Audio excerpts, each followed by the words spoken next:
kind of Hey everybody, it's Mike with Threadweird here. As always, I've got Tyler and Kevin with me. So what we're going to be talking about today, number one, hopefully you guys can see this. Last time we tried to do this, today, number one, hopefully you we had a little bit of an issue. So yeah, if you're watching and you can see this, send me a message, send one of these guys a message, leave a comment, let us know that we're actually talking to something other than a blank space. Yeah, tell them what happened last time. Last time, I don't know if we exactly know what happened. But last time we had an awesome conversation going. I think we were probably a good 45 minutes in, and my wife runs down the stairs and she just kind of looks at me with this like fear in her eyes, and she goes, "There's nothing on the screen. It's just a black screen." So at that point, I just kind of said, "Wait a minute, what?" And yeah, we actually found out that on every platform that we were broadcasting to, it was just a black screen. So we recorded approximately an hour of just blackness, no audio. Yeah, even the recording was black. And was the nothing. recording, yeah. So when your wife came down to inform us that the live stream was black, I thought, that's okay, no problem. I got a backup recording. Mm-hmm. We'll just put it on, we'll just post it later. Yeah. And just don't mention the guy's name. It was behind the guy. Don't was say doing it. the thing in Ukraine. Don't mention his name. Let's just forget that ever happened. Yeah. Okay. Put it out of your brain. Ixnay on the hombre. So it turns out my supposed recording of this session was not available to download either. But we know that our session got transcribed because we have an hour of blackness recorded on Twitch and several Facebook pages and elsewhere. Yeah. And so I think it's because we mentioned certain names we're not supposed to mention, and it got shut down. We got censored live. So we're gonna try not to make the same mistake. Kevin. We may talk it down. Look, man, every time I open my goddamn mouth, I get banned, I get censored, I lose our ad account. Yeah. So, hey, Buck Swain. Yeah, every time I mention something. You know what we need to do? I'm the Alex Jones here. Remember like in the 90s when a lot of bands had, and it was mostly, I think, like ska bands, they had the hype guy that didn't really do anything in the band. He didn't sing. He just kind of danced around. Yeah. Maybe that's what you should do. We'll just have That hurts in ways. I mean, that hurts in ways. I mean, wow, man. I'm joking. I know, but still. Anyway, I know who that guy was. So anyway, we just got a comment from Buck Swain. He says that we are live on, I think he said on Twitch. So that's good to know. Thank you. That's good to know. So we'll keep things rolling here. But anyway, yeah, we got just completely blacked out, no sound, no video, no nothing. Go figure, right? Go figure. So let's why don't we dive into what we were going to talk about last time, which is D.U.M.Bs. D-U.M.B, capital D, capital U, capital M, capital B, lowercase s. Okay, and we're not referring to ourselves, just so you all know. Yes, yeah. So it's an so D.U.M.Bs is an acronym for Deep Underground Military Base. We're going to discuss those a bit, and then we'll also dive into one story in particular about a guy named Phil. What the hell's his last name? I just went blank. Snyder. Phil Schneider. That's it. That's it. Phil Schneider. Phil, believe me, Phil, believe me, I shot myself in the shoulder, Schneider. Wait, we will get into that. Okay. So anyway, why don't we start off with just kind of the deep underground military base concept in general.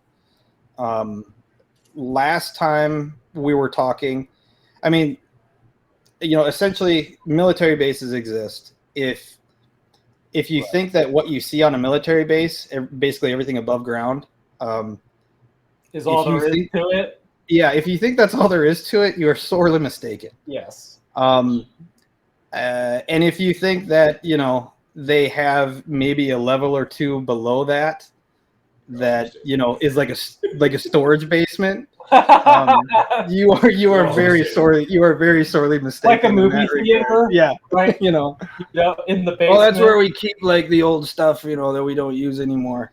Resident Evil was a documentary. The old munitions depot. So yeah, there is a damn labyrinth, supposedly an entire labyrinth under the United States of America, probably in other parts of the world as well.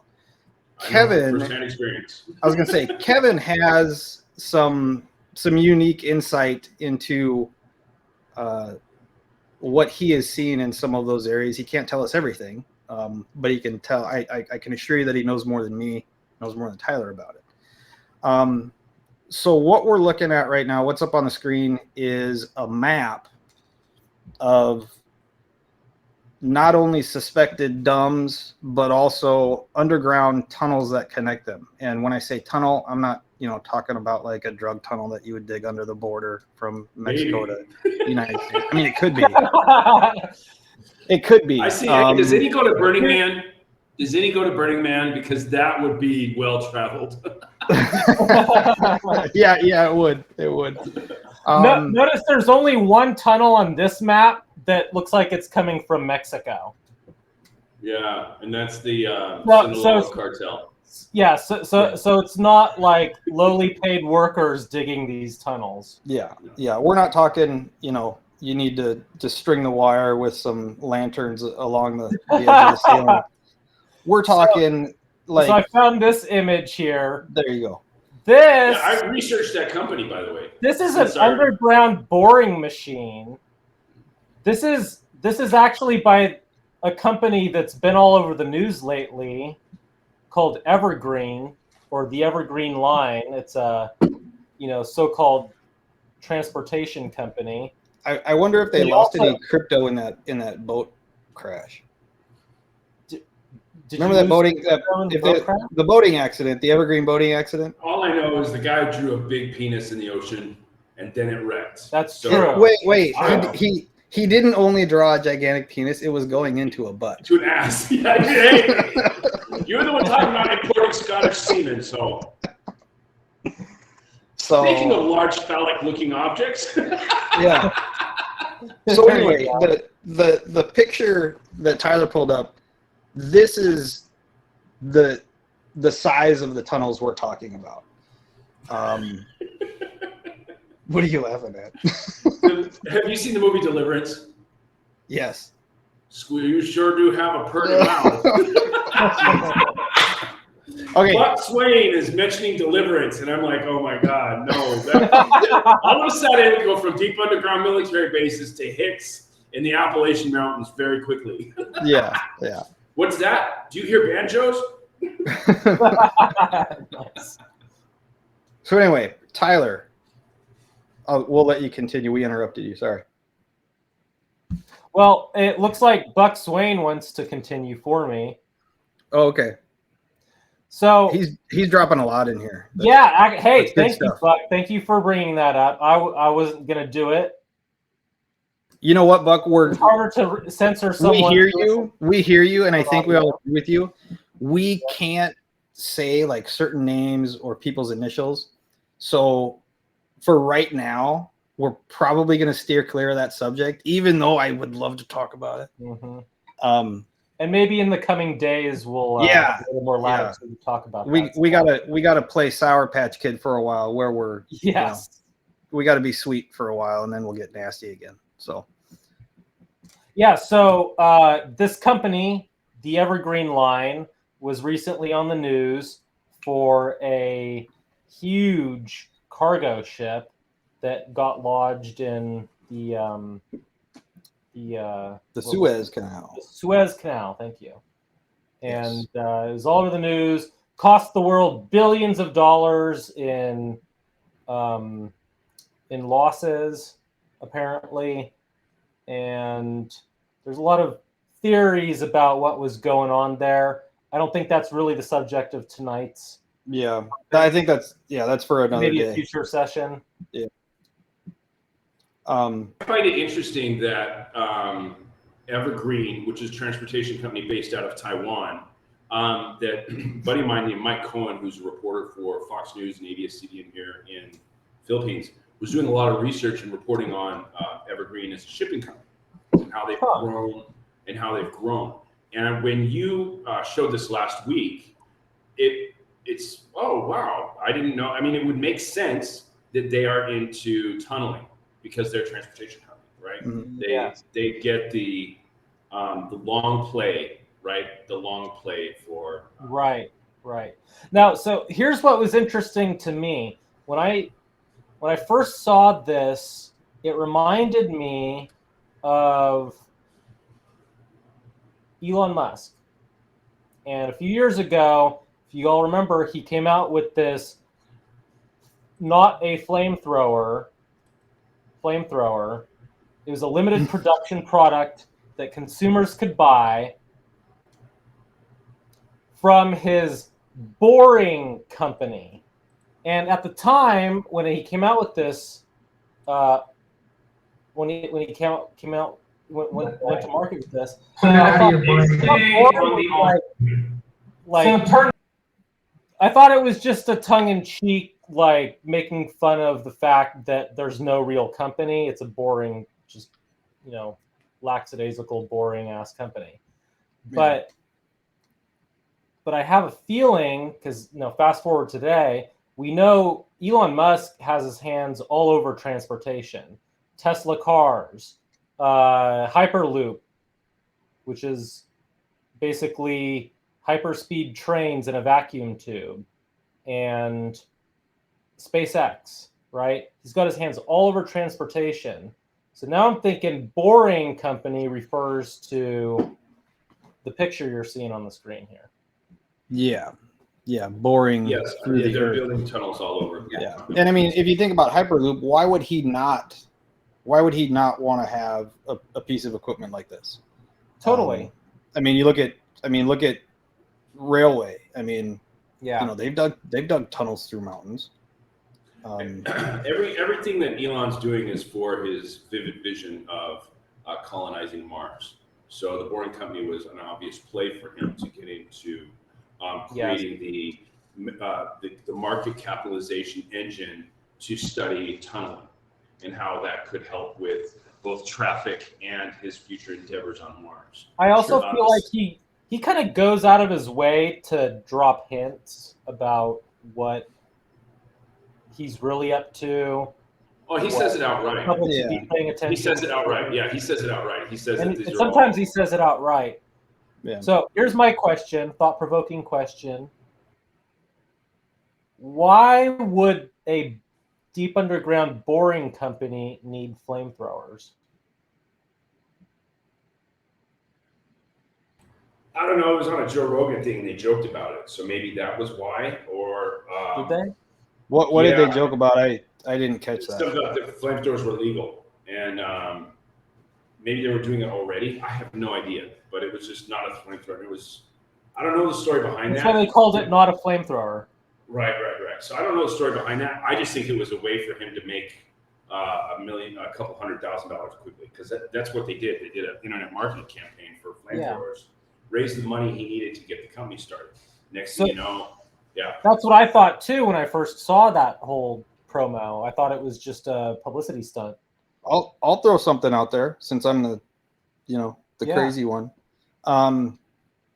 if you're digging a gigantic tunnel into the middle of the earth or into Mars, you might want to have a flamethrower in case you run into something crazy. That's what I'm thinking. I think that's what Tyler was leading us into.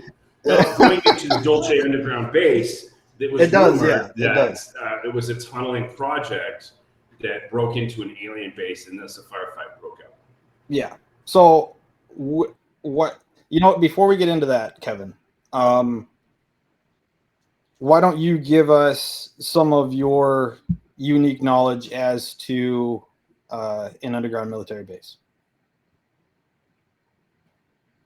Okay. Basically, all signal centers are underground. So we already understand the U.S. had tons of Minuteman missiles and Titan missiles underground in the desert in Arizona, as well as across Wyoming, Montana, South Dakota, etc. Mm-hmm. So we already understand that concept. So if you extrapolate that a bit further, you're going to understand that since the 70s, the Soviets were able to bounce lasers off of buildings to listen in to what was going on inside. So when I went to school, we went to went up the stairs, went into an elevator.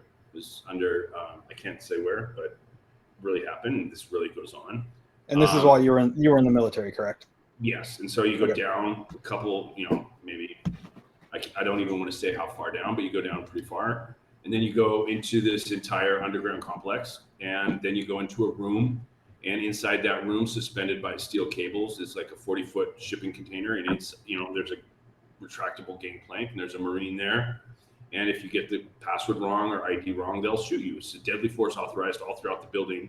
You have to pass 3 different checks before you even get to the door. And then you have 3 different checks. You've got the daily passcode, you've got your name, you've got all sorts of stuff, and you've got your orders to get in there. So you need all these things to get in there. And once you go inside, they retract it, they close the door, they seal it. It's really sealed. It's, and you're committed by that point. Well, it's NBI, it's nuclear biologically protected, right? And inside is all the machinery that goes up to the bird. So all the encryption equipment, all the muxes, the level layer 3 muxing equipment, multiplexing equipment, and encryption equipment to the transmission device, which goes up to the satellite on the roof. And it was suspended by steel cables. And so when you walk into this room, and here's this 40-foot container. The 40-foot container looks like this big because the room is that big. Yeah. It's just suspended by steel cables. And you're like, that's my classroom? So later in life, when I worked for Lucent Technologies and AT&T, I was taken to the AT&T hub network operating center in New Jersey. And it's in the middle of a forest. There's sandbags and U.S. military armed Humvees. And you go, and it's deep underground. And then there's the AT&T switching center, and there's like the entire data center with the big, 1983 movie War Games. It looks just like that. And that's the AT&T. So all these network operating centers, there's a few of them, and they're hardened just like that. Later in life, when I went to launch my startup in Sydney, Australia, I worked on Harris Boulevard in Piermont, and that was the network operating center, the southern termination point for the Southern Cross internet line. And that was a hardened facility on rubber balls and whatever, so that it could survive a direct nuke strike. And it had 3 power mains from 3 different power grids. It had diesel power, it had everything. The entire center was, and again, nuclear biologically contained, and can operate for 30 days. And that was my office when I was doing my first startup in Australia. So I'm very familiar with this level of, for me, it's like, hey, that's what I was doing, And yes, now here it is, years later, people are like, there's no underground bases, and you're like, they're everywhere. And the crazy thing to me in hearing you say that is, the first example that you gave was when you were being trained in the military, but the last 2 or 3 examples that you gave, I mean, those are essentially private sector businesses. So if you think about a private sector business, having that type of operation and that type of technology surrounding their operation. And military protection. Exactly. Think about what, I mean, what would they be working on? Ultra classified, super top secret. Think about what like the military has, or the intel, people have, at their disposal for those types of facilities. Well, even so, they had this dude on Rogan a couple days ago, and Rogan asked about Balthazar. He goes, "Listen, the one thing that I immediately noticed with Balthazar is how exceptionally intricate and how exceptionally detailed he was around security things. So it's he goes, to the entire community, it is obvious that he was definitely in that facility." So what he has to say about his experience comports with your experience and your knowledge of what security protocols might be in place. Yeah. I'm just a communications dude, I'm like the guy that's like, I was an engineer in the Army, and I was just a glorified dude that fixed shit. You know what I mean? I was the guy under the table. I was the guy pulling out routers. You need that. So I understood the whole thing. I could troubleshoot the entire system all the way to the satellite and down. But I wasn't doing anything. I wasn't doing anything cool with aliens or anything. But what I thought was interesting is Bob Lazar keeps getting proven right and right and right. Yeah. And that's what he said. He said, and then the other thing was what really, I was told he was just a glorified desk clerk. And then all the things that he said about the elements, that became real. Yeah. So I don't know Bob Lazar from Phil Schneider. Are they similar in their reports? Bob Lazar is like the truth dude. I trust him. Yeah, right? Yeah. Well, Phil is the guy that shot himself in the shoulder. So anyway, let's actually get into that, right? Yeah, I was gonna say let's get into that. If you could, can you pull up the map again of the underground tunnels? Okay. So on the map, well, that's the supposed Dulce base. But anyway, by the way, Brandon says, I don't know much, but I do know that AT&T and Lucent aren't kidding around. They have some high level stuff. Maybe like this map? Possibly. So what we're looking at here is a supposed, obviously very basic kind of structural layout of Dulce base, which is a supposed deep underground base. I think it's about 7 or 8 miles north of Dulce, New Mexico, basically on the New Mexico-Colorado border. So if you can remember that map that we looked at, I mean, obviously all over the American Southwest is where you're going to see a lot of these military bases, as well as a lot of the tunnels connecting these bases. I mean, you've got one that's spot on at Dulce, you've got one that's out at Area 51, and a bunch of others as well.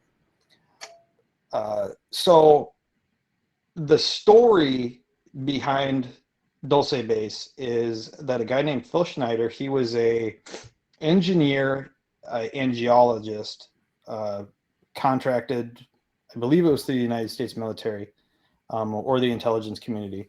But anyway, the United States military, or one of its branches, was planning to build this deep underground base. And during the construction of this base, they essentially were sinking like a silo or whatever. They were basically trying to dig down further to establish another level deep underground.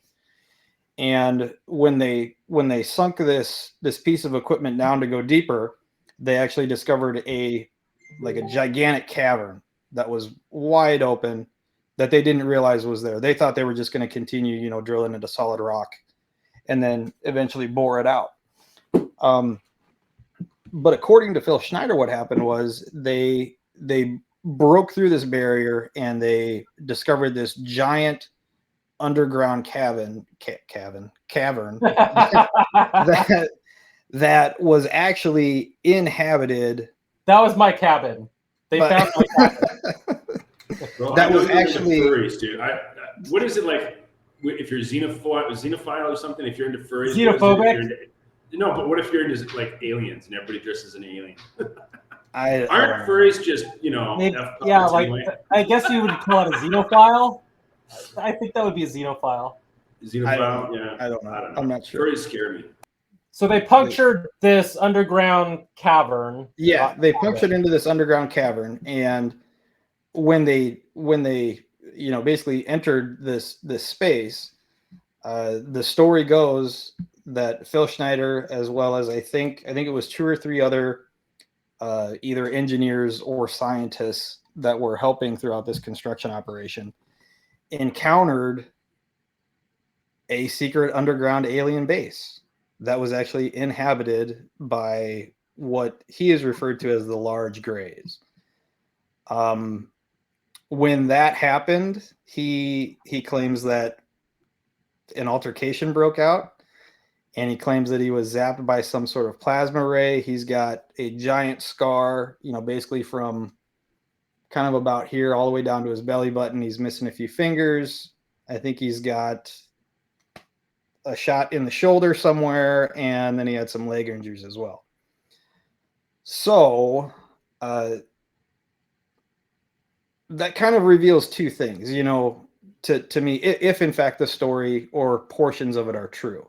Number one, it reveals that yes, the military is building gigantic underground bases without our knowledge, basically hiding in plain sight. Dulce base is supposedly under the Archuleta Mesa. And obviously, if you're looking at it, it looks like a gigantic mesa that stretches for miles. Random coincidence. I have some family property like 85 miles from Dulce base. We should go.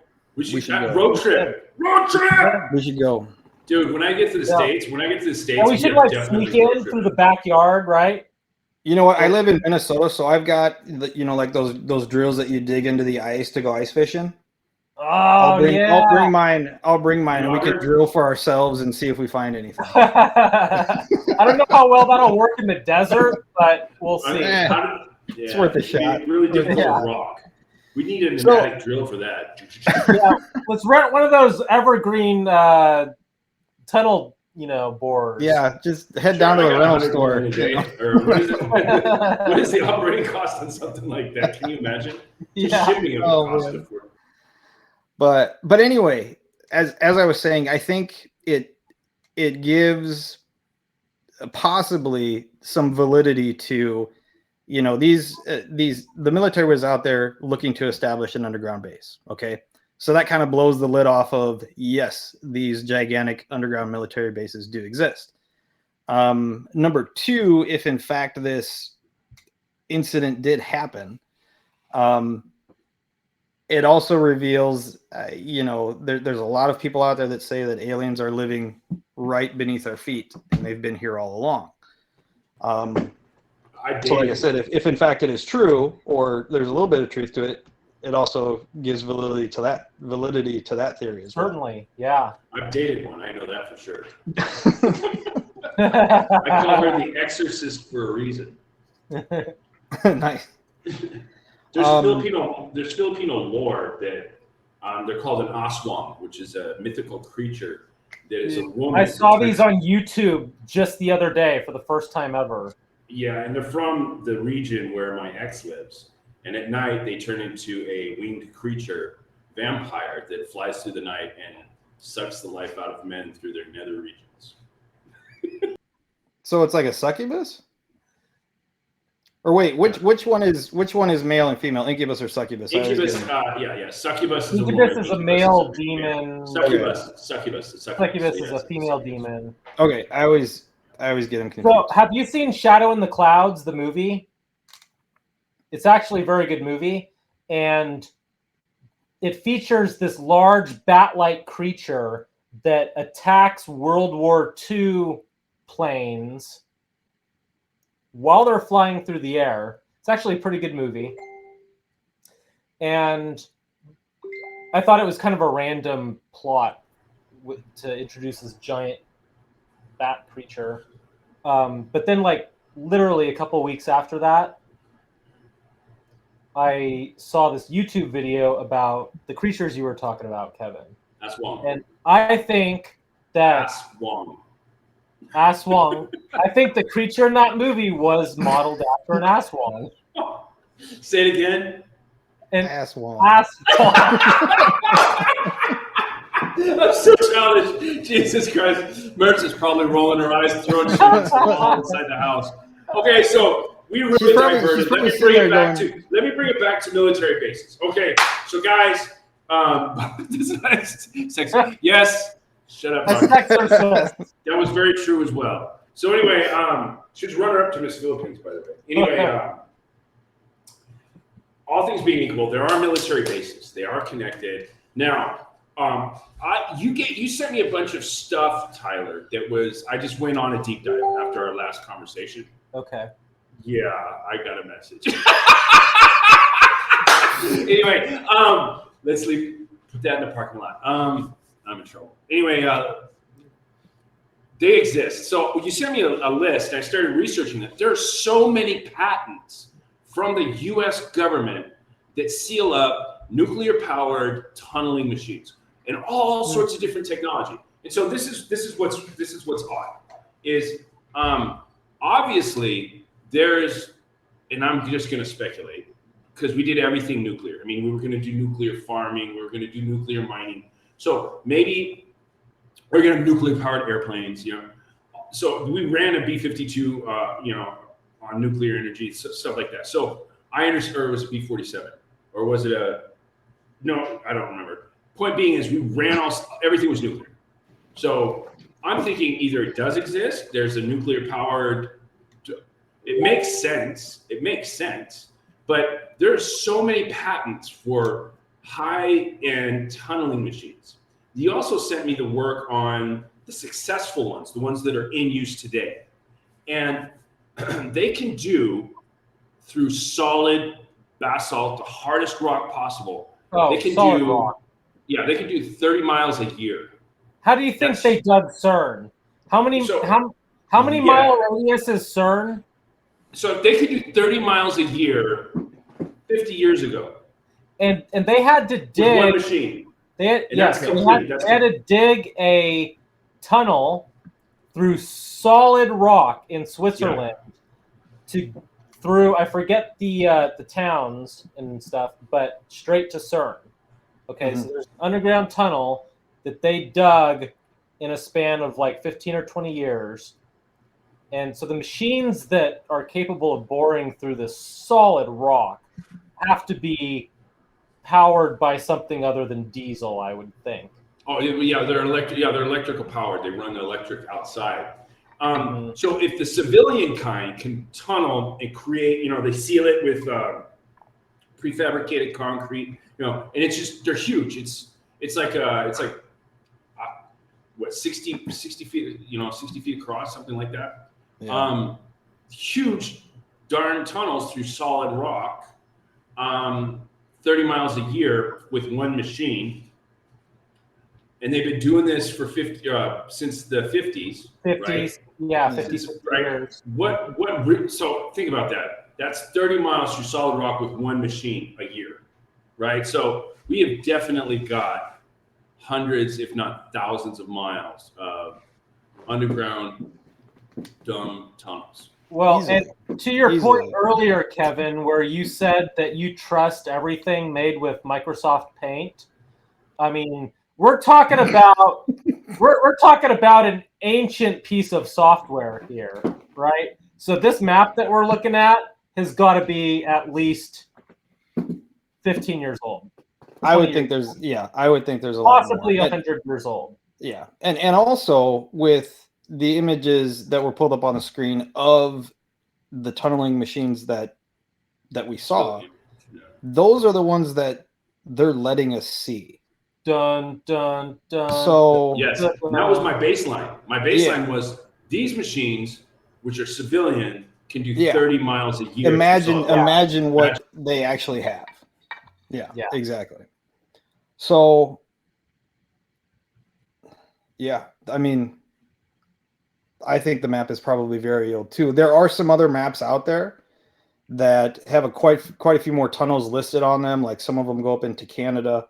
And I mean, it's just this. And I'm sure they're not just hatch pattern across the North United States. I mean, it's not just North America. Like a spider web of tunnels down. Yeah. You can definitely, as you're researching stuff, you can definitely tell the middle of the road, speculative, somewhat scientific extrapolation and stuff. Then you can tell the people that are totally tripping balls. You know what I mean? And it's like, this is the Weird Threads podcast. I want to hear about the guys who are tripping balls now. Yeah. Well, here's the funny thing. Do you remember? Do you remember what they did to? Okay, so we spoke about this last time, and I want to talk about the Men in Black and how the government does misinformation and it destroys people's lives. So the government would not be doing active Men in Black misinformation and driving people insane because there's nothing there, right? Right. You only do this level. I mean, this is a lot of work. Oh, right? Yeah. They have to throw you off the scent, and then failing look that, they have to discredit you, and failing that, they have to intimidate you into shutting up. Right. And failing so just that, you commit suicide by shooting yourself twice in the back of the head. Right. Yeah. So what was the guy's name in Albuquerque that ran in the late 70s a high-end shops? He was a very successful businessman, and he started recording the conversations.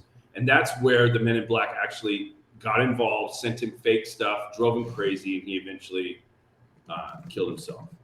They drove this in. What's interesting is you have 20 years later, here's the federal agent smiling in an interview. Like, yeah, that was me. I did that. Proud of himself. Yeah, his name was Paul Benowitz. This man's life. His name was Paul Benowitz. Yeah. And the dude was legit. He said, hey, this stuff's really going on. I found it. He went to the Air Force because he saw it and he reported it to the Air Force because he's a patriot. And they basically led him down this rabbit hole that eventually drove him insane, and he ended up the final ruling is that he committed suicide by 2 shots to the back of the head, which makes perfect sense. Just like Gary Webb, right? Just like Gary Webb of the San Jose New York Free News. Right. But that also takes us back to Phil Schneider. So he's got this incredible story about actually getting into a firefight with aliens that live underground that have been there for God knows how long. So is that this dude here? Yes. So he goes on, he basically turns whistleblower. He turns himself into, basically like this mouthpiece where he's going. He's pretty much getting any venue that he can to get this information out to the public that, not only are these, I guess it goes a little bit further, kind of his themes were, look, deep underground military bases exist. Number 2, aliens do live beneath our feet and they have been there for a very long time because we found them. Number 3, he claims that following that firefight, that the United States government actually came to an agreement with these underground aliens, and they decided to make Dulce Base basically a joint project where the government works with these aliens, and basically these aliens can operate with impunity, and there is an entire level, maybe 2 levels of this entire underground base where it's dedicated to basically these aliens doing experiments on humans. I can only assume this agreement is in exchange for tech. More than likely. There's a rumor out there that some of the information that either Phil Schneider took out of the base or somebody else leaked from the base led to the development of stealth technology that we have. Oh. So, but the difficult thing is, I've known about Phil Schneider for a very long time. There used to be a lot of information out there on Phil Schneider. There used to be an entire Wikipedia page dedicated to him. It had information about where he grew up, his childhood, what his career trajectory looked like up until the point of his death. pretty much. And that page doesn't exist anymore. And speaking of his death, following, doing all these speaking engagements and letting this information out, I mean, given the guy's injuries, Phil Schneider had some health problems as a result of his injuries. Whether he got those from getting in a firefight with aliens, I'm a bit on the fence on that. But basically, after doing a number of these speaking engagements, he's found, number one, he writes a letter to his wife that says, look, I'm out there putting this information to the public. I do not want to kill myself. If I die, please know that I did not do it. Well, he's later found dead. I think it was in a hotel room. There's two variants of this out there. One of them says that they found him dead with a piece of piano wire still strung around his neck.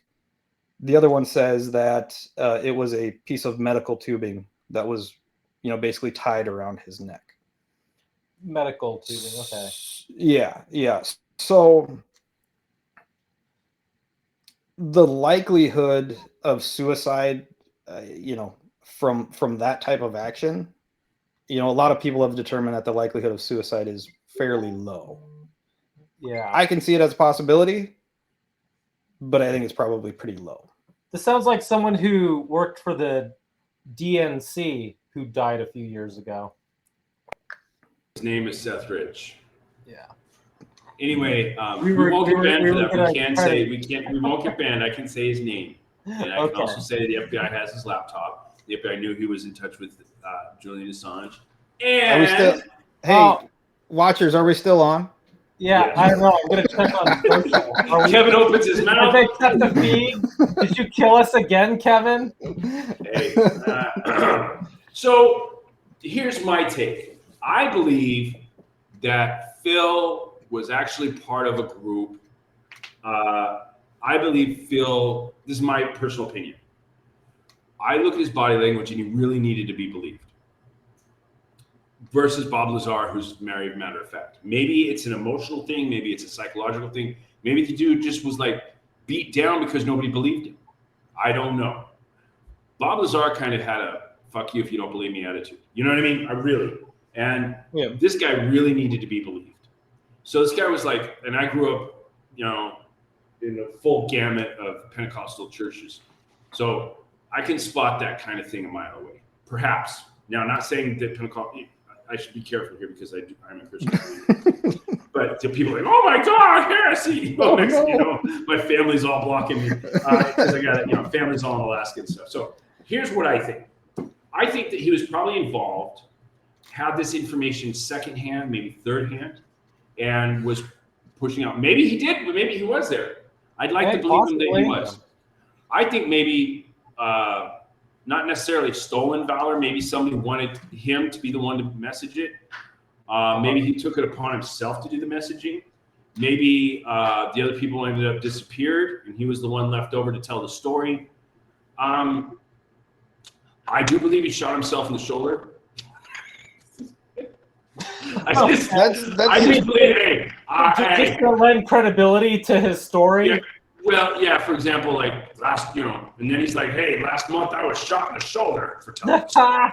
And you're like, magically missing the clavicle. You know what I mean? But I mean, seriously? So he's this saying guy, look at this guy. Yeah, so what's going on with him? I don't know. I believe that maybe he got a hold of some info. I think he embellished a bit of it. He definitely ended up dead.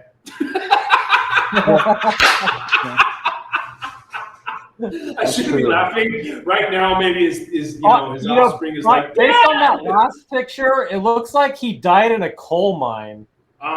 When you are strangled, you turn. That's from strangulation. Wow. Yeah. I mean, he's not blue; he's black. Yeah, move it back, because. So I mean, I don't disagree with you on that, Kevin. The theory that maybe he borrowed the story or was asked to deliver the story. I don't necessarily disagree with you on that. What leads me to believe that he might be telling, mostly the truth is, the existence of these facilities and the injuries that this guy has. Which, I mean, maybe they happened in the past and they were all separate incidents. That could be the case, but I would think that, if he's out there basically on the national stage saying that he got into a firefight with aliens, and he's saying, look, I lost, 3 fingers on this hand. I got hit with a plasma, some sort of alien weapon through my chest. You would think that somebody would come out and say, Phil, shut the fuck up. You had heart surgery, or yeah, you were chopping down a tree and you cut your fingers off with a chainsaw, you idiot. And as far as I know, nobody has stepped forward to say anything like that against this guy. To debunk his claim. To debunk his claim as to how he received these injuries. So that says a little bit to me. And I mean, is he the first guy who's who has a somewhat credible sounding story about No, I mean, it's very tied correctly with the other guy from Albuquerque. Those two were definitely seeing something going on. Yeah, because remember, the main difference, though, I think between Schneider and Benowitz is Benowitz was reporting above ground activity. He was basically reporting UFO activity, and I believe that he was also reporting disturbances, like the feeling of an earthquake, pretty much. And I would have to go back and look for sure, but I think I remember reading that, I mean, Benowitz was a very smart man. He had hooked up, like seismology equipment. He was a scientist as well, I think. So he was measuring this stuff. And I think the fact that he had so much data on, look, the earth is shaking. I'm seeing weird shit in the sky. What are you guys doing over there? I think that's what probably scared, the Air Force or military or whoever it was that decided to go after him. Okay. So I mean, if you look at, Benowitz is seeing UFOs and he's reporting that the ground is shaking. Phil Schneider, who's in roughly the same area, looking at roughly the same base, is saying, yeah, they're digging into the ground and there's aliens underneath there. The two kind of go together, Totally. So yeah, I don't know if the guy is completely telling the truth. I believe in giants. Giants are in the Bible, and like in existence now, or like Nephilim. Yeah, are you talking like that those who hide underneath the earth won't be safe during the end times? And to me, so there's some close parallels with what the Bible's saying and with what's being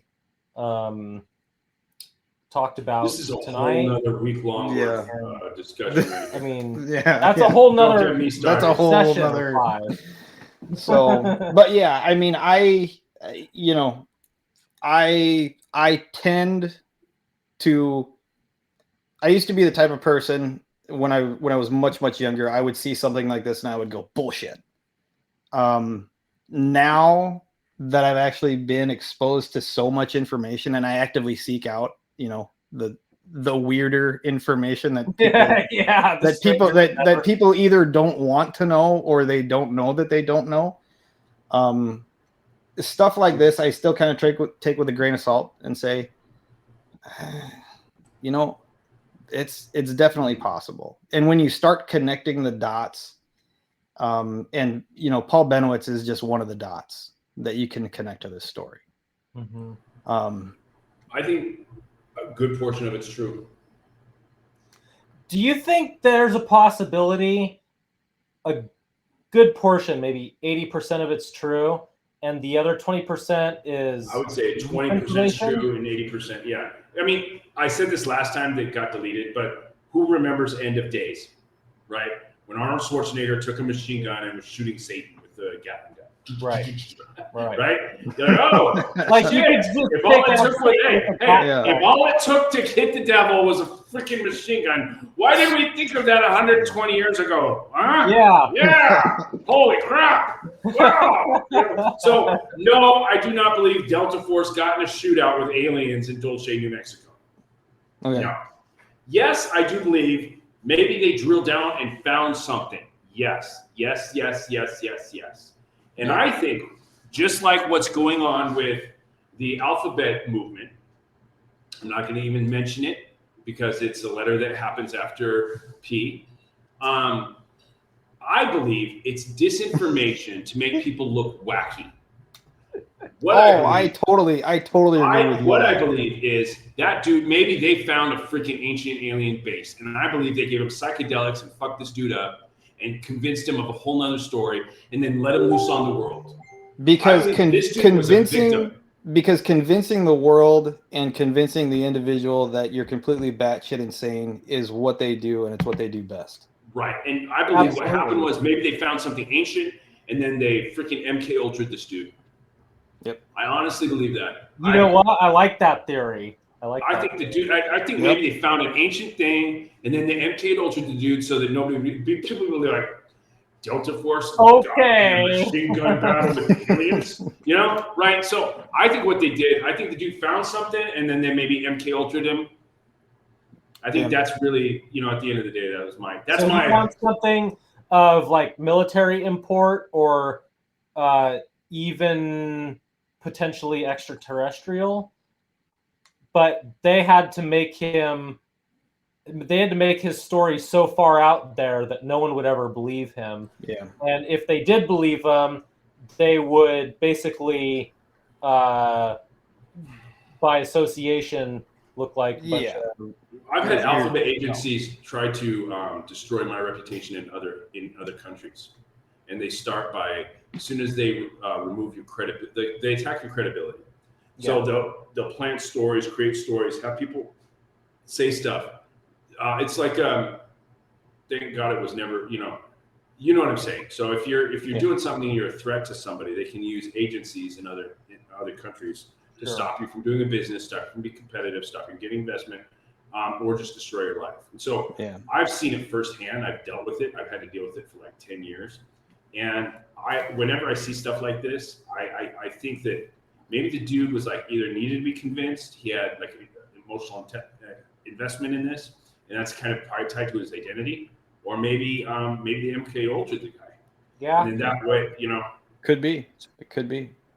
Whatever it was, they wanted to make sure that people did not find out about it. Yeah. So what real quick, what are we looking at for time? We're at almost an hour here. Okay. We should, we should probably wrap it up here within the next couple of minutes. Is there anything that we didn't cover that we should have about this? Scottish imported seamen, underground military bases, Phil Schneider, his experiences. I don't think so. I mean, if we were to just focus on deep underground military bases, I've got an entire list that, I was kind of scrolling through it, and I didn't even get to the end of it. And we'll do it again. We'll do this topic again. Maybe we could talk about those at some point. And oddly enough, that list I found on a certain page on a certain social media platform, and I can't copy the text. I don't want to talk about D.U.M.Bs again, to be honest with you, because that's very sensitive. I'm like, no, we don't talk about this. Listen, let's talk about aliens. I think the next one, let's have a fun Bigfoot one. Well, but the man who killed Bigfoot, the aliens. We'll call it Dumb and Dumber. Talking about aliens ties into D.U.M.Bs, man, because they're connected. They're joint forces. Some of those lists are too. Okay. So here's the thing. That shit exists. I know it exists. I don't want to.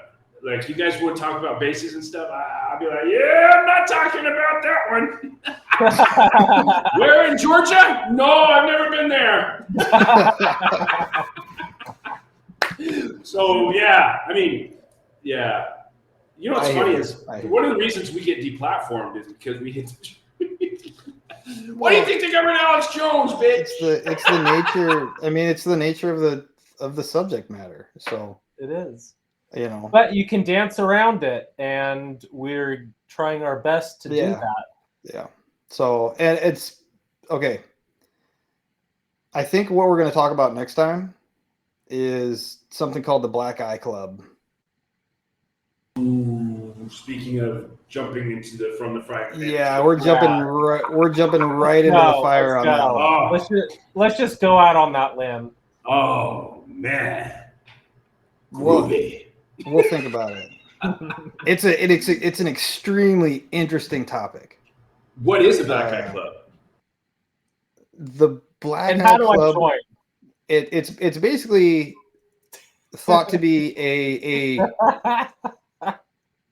an initiation ritual. Yeah, exactly. So you guys told me I need to keep looking at the screen, and I look around when I talk, and I didn't see that. So yeah. I mean, the theory is that it's some sort of initiation ritual into a very elite club. We'll just leave it at that. So yeah. Very exclusive membership club. Yeah. So, and as from what I can tell, I'm intrigued. I do not want to be a part of that club. So, hey guys, hey, there is an eternal life. You know what I mean? And I will not sell my soul. Yeah, exactly. So, by the way, would you like to have some of this adrenochrome?